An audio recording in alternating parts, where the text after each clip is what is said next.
हम लोग शुरू करेंगे unit number 10 hydroxy compounds chemistry grade 10 federal board और एनबीएफ की बुक।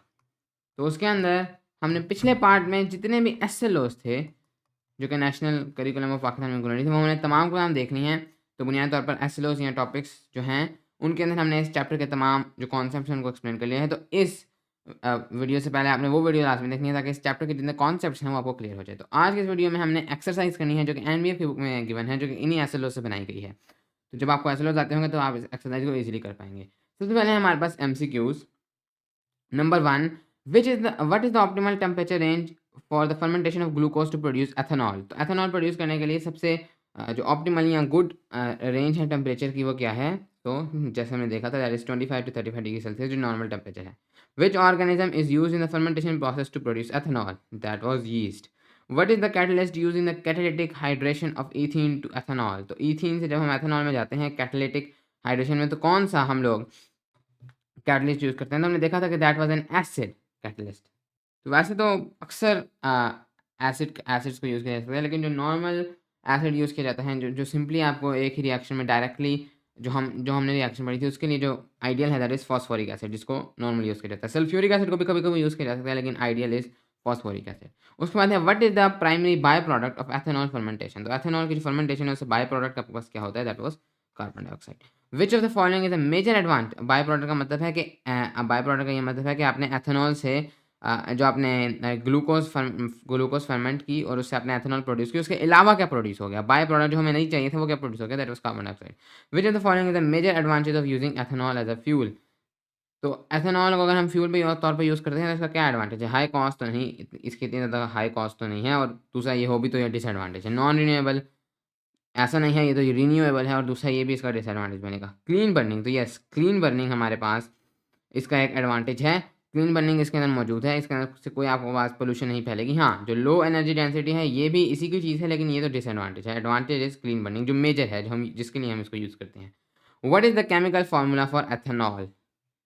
तो हमें अल्कोहल का जनरल फार्मूला पता है, एक अल्काइल होगा और उसके बाद एक OH, this is C2H5OH। Which process requires high pressure and temperature for ethanol production. किसमें आपको बहुत ज़्यादा प्रेशर और टेम्परेचर की ज़रूरत है, that was catalytic hydration of ethane.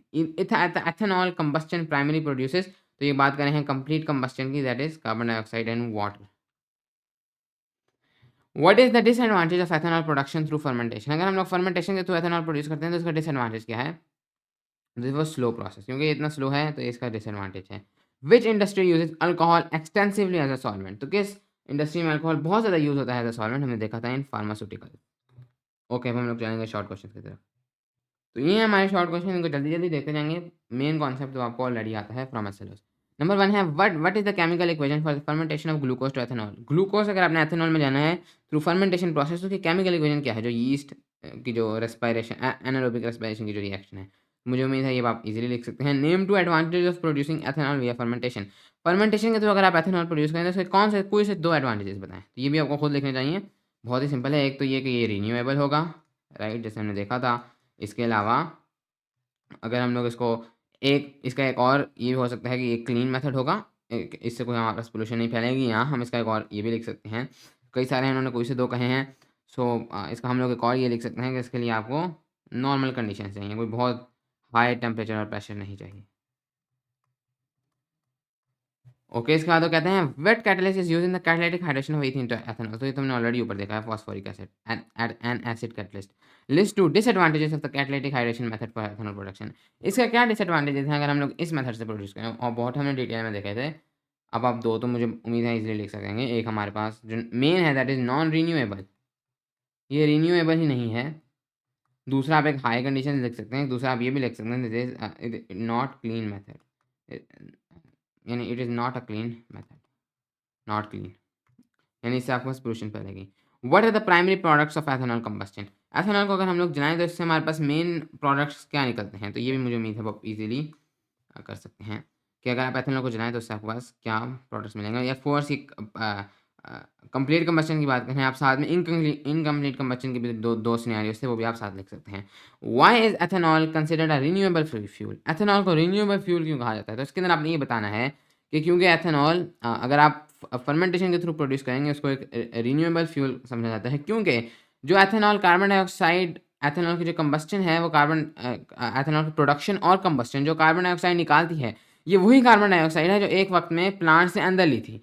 तो जो आपने पहले हवा से निकाली थी वही आपने हवा में वापस डाल दी, तो ओवरऑल तो कोई हवा के अंदर कार्बन डाइऑक्साइड आपने ऐड नहीं की है। तो इसलिए ये एक अ अच्छा नहीं, ये तो आपके पास रीज़न होगा कि ये क्लीन फ्यूल के हैं। यहाँ पर ये पूछ रहे हैं रिन्यूएबल फ्यूल के हैं। रिन्यूएबल थोड़ा डिफरेंट है। रिन्यूएबल है कि आप इसको बार-बार यूज़ कर सकें। तो इसका आंसर ये नहीं होगा। रिन्यूएबल फ्यूल का आंसर ये होगा कि क्योंकि आप एथेनॉल जो है ये आप फर्मेंटेशन के थ्रू प्रोड्यूस कर सकते हैं और फर्मेंटेशन में आपको चाहिए ग्लूकोज़, तो ग्लूकोज़ आप ईज़िली बार-बार प्रोड्यूस कर सकते हैं। आप एक बार शुगर केन उगाएँ, जब वो उग जाए आपने कटाई कर ली, उसके बाद आप दोबारा उगा सकते हैं, फिर दोबारा उगा सकते हैं, फिर दोबारा, तो ये आप सारी ज़िंदगी कर सकते हैं। तो इस वजह से एथेनॉल को एक रिन्यूएबल फ्यूल समझा जाता है, क्योंकि आप कभी भी क्या ऐसा वक़्त नहीं आ सकता कि आपका शुगर केन खत्म हो जाए, आप उसको दोबारा हमेशा उगाते रहेंगे।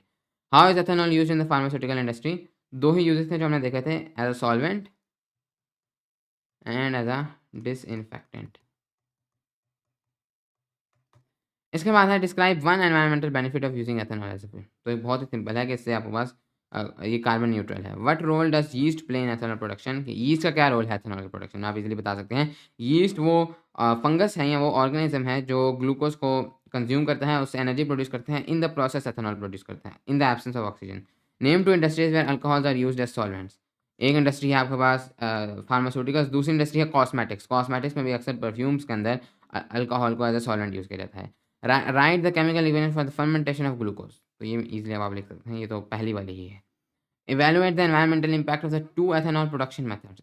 एनवायरमेंटल इम्पैक्ट क्या होगा अगर आप पहले कैटालिटिक हाइड्रेशन से बनाएं या फिर आप फर्मेंटेशन से बनाएं, तो ये भी मुझे उम्मीद है आप इजीली लिख सकेंगे।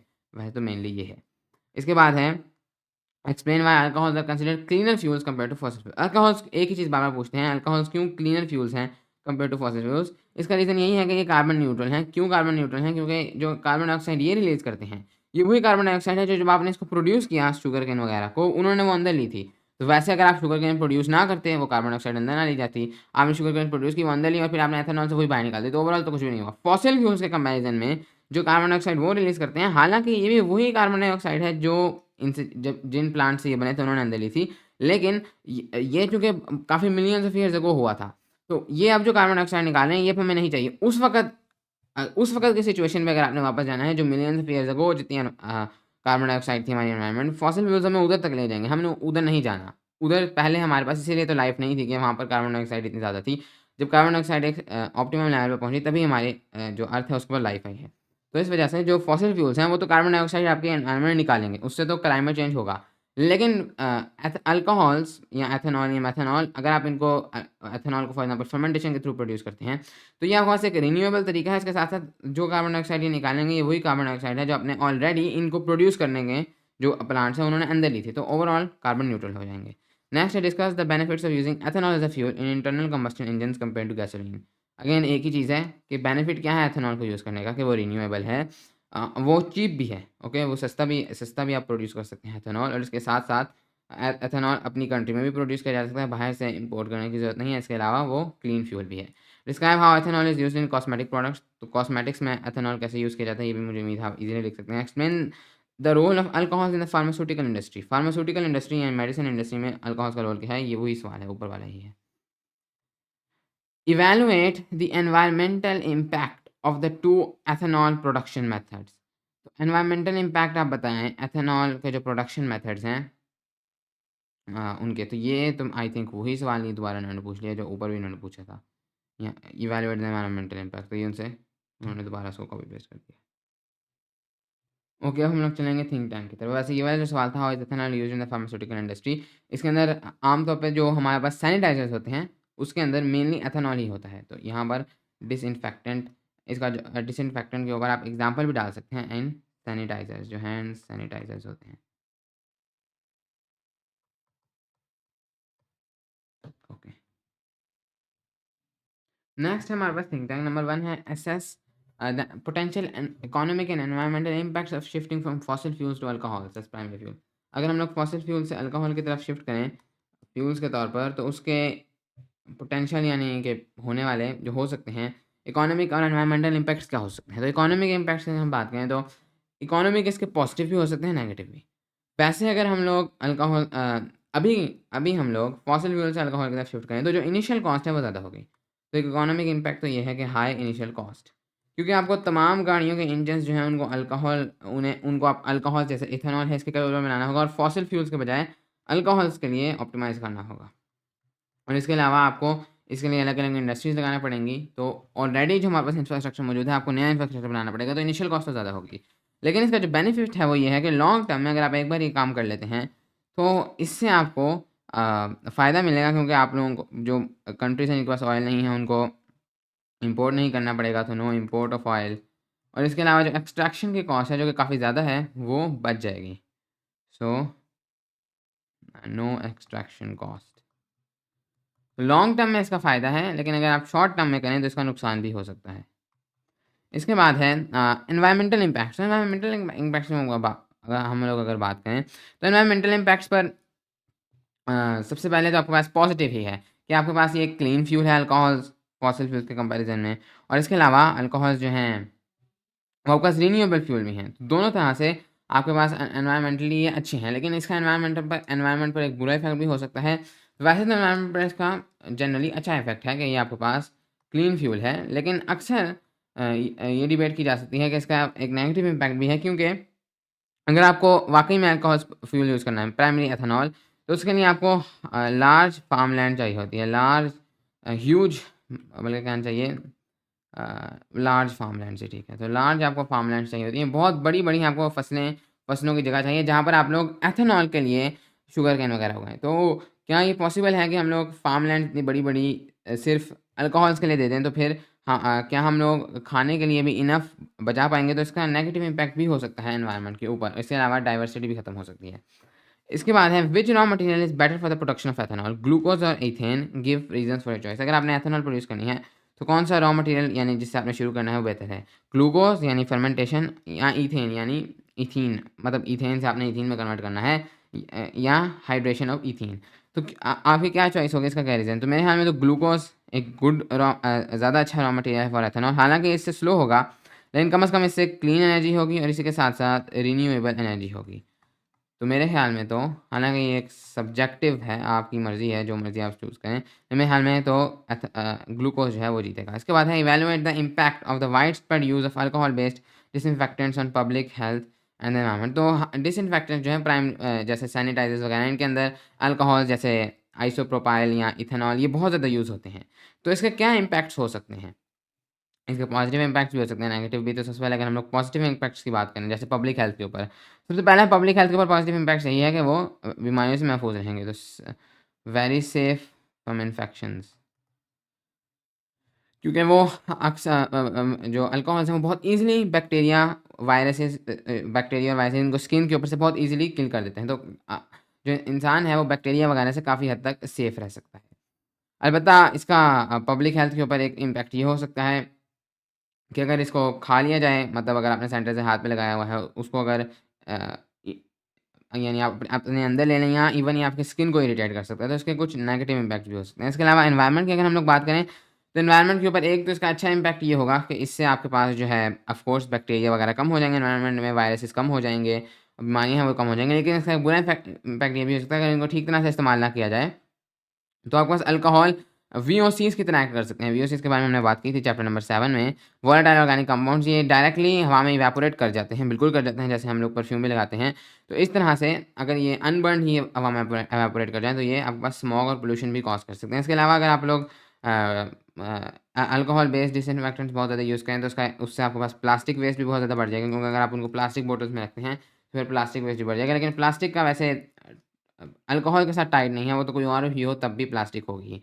इसके बाद है develop a strategy for promoting the use of alcohols in the cosmetics industry emphasising the benefits. तो जो कॉस्मेटिक्स की इंडस्ट्री है, जिसके अंदर आपने चीज़ें लगानी है स्किन पर, उसके अंदर अल्कोहल्स के यूज़ को कैसे प्रमोट किया जाता है, इसकी स्ट्रैटेजी क्या है? तो आमतौर पे अब तक कॉस्मेटिक्स के अंदर जो सॉल्वेंट है वो आमतौर पे ऑयली सब्सटेंसेस होते हैं। जैसे बहुत ज़्यादा जो ऑयली सब्सटेंसेस होते हैं जो अपने अंदर डिज़ोल्व कर सकते हैं ऐसी चीज़ों को, जैसे परफ्यूम है उसके अंदर जो आपको स्मेल है उसको डिज़ोल्व कर सकते हैं। तो उन ऑयली सब्सटेंसेस को यूज़ किया जाता है। लेकिन अब आहिस्ता-आहिस्ता लोग शिफ्ट हो रहे हैं टू अल्कोहल्स एज़ सॉल्वेंट्स, क्योंकि इसका फ़ायदा है। सबसे पहला तो इसका फ़ायदा है आपके पास क्विक ड्राई। जैसे हमने देखा था कि अल्कोहल्स फौरी तौर पर जो है वो इवेपोरेट कर जाते हैं, तो ये आपकी स्किन को गीला नहीं करता। लेकिन जो ऑयली सब्सटेंसेस हैं, ये अक्सर औकात आपकी स्किन पर ही रह जाते हैं, तो उससे आपकी स्किन थोड़ी-थोड़ी गीली हो सकती है और इससे इरिटेशन हो सकती है। तो एक तो इसका क्विक ड्राई है अल्कोहल्स के अंदर, इसीलिए इनको कॉस्मेटिक्स के अंदर यूज़ किया जाता है। लेकिन अभी भी ये कम है, तो इसकी प्रमोशन के लिए स्ट्रैटेजी क्या हो सकती है? स्ट्रैटेजी जो इसके अंदर हो सकती है, नंबर 1 तो है आपके पास इसकी प्रमोशन ही इसके अंदर स्ट्रैटेजी होगी कि आप लोगों को बताएँ कि क्यों अगर अल्कोहल्स को यूज़ किया जाए तो उसके हमें क्या-क्या फ़ायदे हैं। तो अगर आप उन फ़ायदों को बताएँ तो उन्हीं से फिर लोग इसकी तरफ आएँगे। उसका एक तरीका ये भी हो सकता है कि मेरी जो एसएलओस के ऊपर वीडियो है उसको शेयर किया जाए, तो उससे लोगों को पता चलेगा कि अल्कोहल्स के क्या-क्या फ़ायदे हैं, तो उससे भी ये प्रमोट हो सकता है। तो एनीवेज़ के साथ ही हमारी इस चैप्टर की एक्सरसाइज़ और ये चैप्टर कंप्लीट हो गया।